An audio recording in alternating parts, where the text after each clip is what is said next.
All right, guys. Hey, we're back and moving forward. And so we're going to transition here a little bit from our really experiential material into some Neo-Orthodoxy, return to Christian Orthodoxy, return to these looks at like big T truth, right, undergirded and supported by the scripture. And I just kind of want to walk you through some of the historical developments that lead us to that in the 20th century, so the 1900s, primarily in response to some of these more experiential and existential things, as postmodernism is on the rise. And so there's some serious theological development going on in the beginning of the 1900s.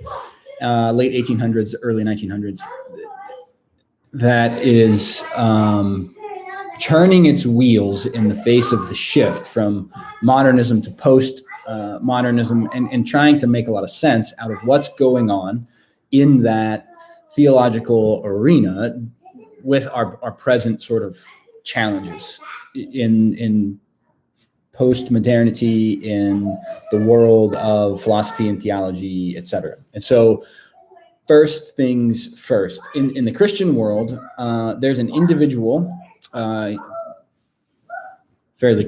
a German theologian, Friedrich Schleiermacher, who begins to press that all things true in relation to God and theology are somehow available to us in terms of human intuition, i.e., we can intuit that God is there, is real, and we have this internal sense of what God is saying to us, of what is true, and in the ways in which that He is leading us, and the community of faith is gathered together, at least in part, to be the shared place where Christian conviction, intuition, and teaching comes before the community, and the community can serve as a kind of check and balance. But the emphasis is placed on this existential, internal, experiential kind of reality.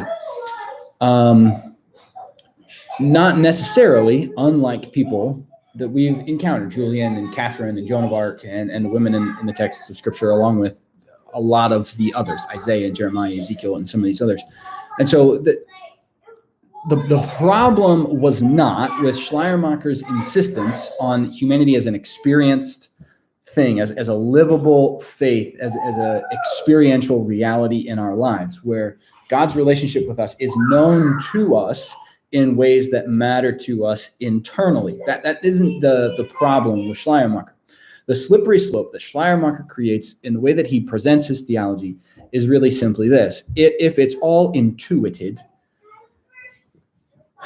then the truth, big T, absolute, defining truth stuff about God and about good theology and about all the rest of this, that now enters a place of subjectivity. And my big problem with what's going on in Friedrich Schleiermacher's line of thinking is that it is way too subjective to the individual experience to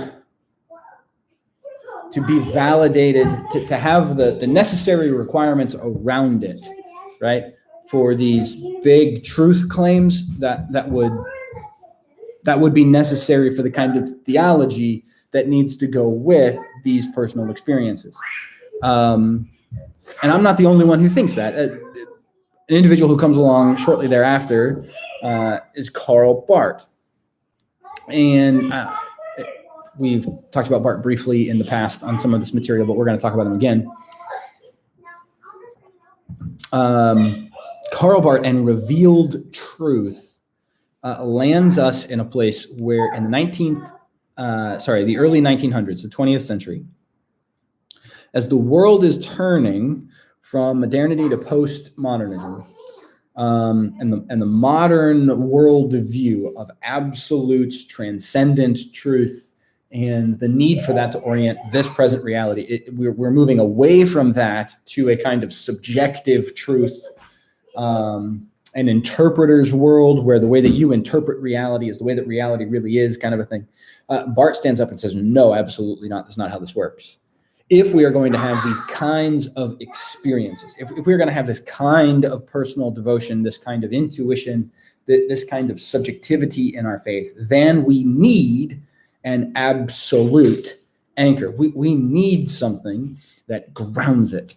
And Barth really launches a lot of this. And we're going to talk really specifically about Karl Barth, so I don't want to get into too much of it now, but basically what happens is this revitalized orthodoxy. It typically gets referred to as Neo-Orthodoxy, 20th and 21st century sort of return to orthodoxy.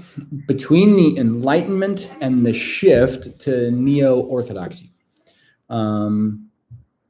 churches did the church did one of two things. Either embraced so wholeheartedly the ideas of the Enlightenment that it lost scriptural foundations for absolute truths and relied supremely on issues in reason and the Enlightenment sort of mentality. And there are problems with whether or not the Enlightenment mentality actually lines up with the text of Scripture. We've talked about those. The other was a reaction so firmly against developments that came out of the Enlightenment that the church didn't sound logical, intelligent, reasoned, rational anymore. It just sounded like thump you over the head with the Bible and make you listen to what we have to say. Barth's argument, I think, is well-grounded in both camps. So we're going to walk through some of the material in Karl Barth and his ideas on revelation, his ideas on truth, and his ideas on the Scripture, at least to a point, his ideas on these three things. That will help sort of frame the rest of this. And what I'm going to have you do in the meantime is listen to a linked podcast in the content block. Okay, and so there's a link in the content block that has this video attached to it for a podcast. It comes from Eric Metaxas, who's an author and speaker and a pretty smart dude in his own right, but has an organization called Socrates in the City, wherein he's from New York and the city, wherein he brings individuals on and they do these kinds of lectures or interviews. And there's one that I was listening to just recently that has struck my attention about can smart people believe in God? And so what I want to do is sort of turn this to us and say, okay, let's talk through some of the profoundness of what we're going to be talking about as it relates to what's going on with Christian thought, the postmodern world that we're living in, the age of enlightenment and reason and science and all this other stuff. And the fact that theology and our belief about God isn't necessarily just discardable in the face of science, because there are plenty of things that science can't necessarily answer. And so we're going to kind of talk our way through that as we talk about this Neo-Orthodoxy stuff. And I'm hoping that it'll make some semblance of sense. And then what we're going to do after we talk through this Neo-Orthodoxy material is we're going to move on to like C.S. Lewis and the issues of story. And I have another podcast for you to listen to that I think will do a good job of sort of encapsulating a lot of Lewis's material. And I'll have a video that follows that up as far as the podcast is concerned to help condense some of it and help it make some sense. So here's the task. I need you to listen to the podcast. Okay. Later in the week, I'm going to have you look at the screencast for Karl Barth. But if you get time, go ahead and do that now. So you need to listen to that podcast. It's a little bit long, unfortunately. I think it's 45 minutes to an hour. And so do it in some pieces, I guess. But I think it's really, really good. And so I need you to listen to that. And then we will regather on Wednesday as we start talking through Karl Barth and this sort of new kind of Orthodox theology and perspective.